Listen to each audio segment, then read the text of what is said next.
Hey everyone! Welcome back to the channel. In today's video, we'll be solving a common issue many WhatsApp users face. File format is not supported. So if you've ever tried to send a file and receive this message, stay tuned and we'll get you fixed up in no time. First off, let's talk about why this happens. WhatsApp supports a wide range of file types like images, videos, PDFs, and documents. However, when you try to send something that's not supported, you'll get the file format not supported error. Now, how do we fix this? Check the file type. Make sure the file you're sending is supported by WhatsApp. Popular formats like .jpg, .png, .mp4, .pdf, and .docx should be fine.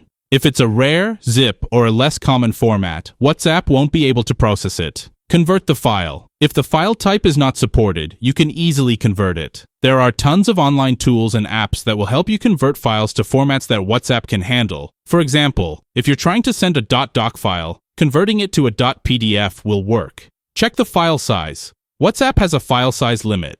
You can only send files up to 100 megabytes. If your file is larger, you'll need to compress it or split it into smaller parts. Update WhatsApp. Sometimes the issue might be with the app itself. Make sure you're using the latest version of WhatsApp by checking for updates in your app store. Restart your phone. As simple as it sounds, restarting your phone can sometimes solve minor glitches and allow WhatsApp to function properly. And that's it. Hopefully, this fixes your file format not supported issue. If you found this video helpful, give us a thumbs up and don't forget to subscribe for more tech tips and tricks. Drop your questions or any other WhatsApp issues you're facing in the comments and I'll be happy to help. Thanks for watching. See you in the next video.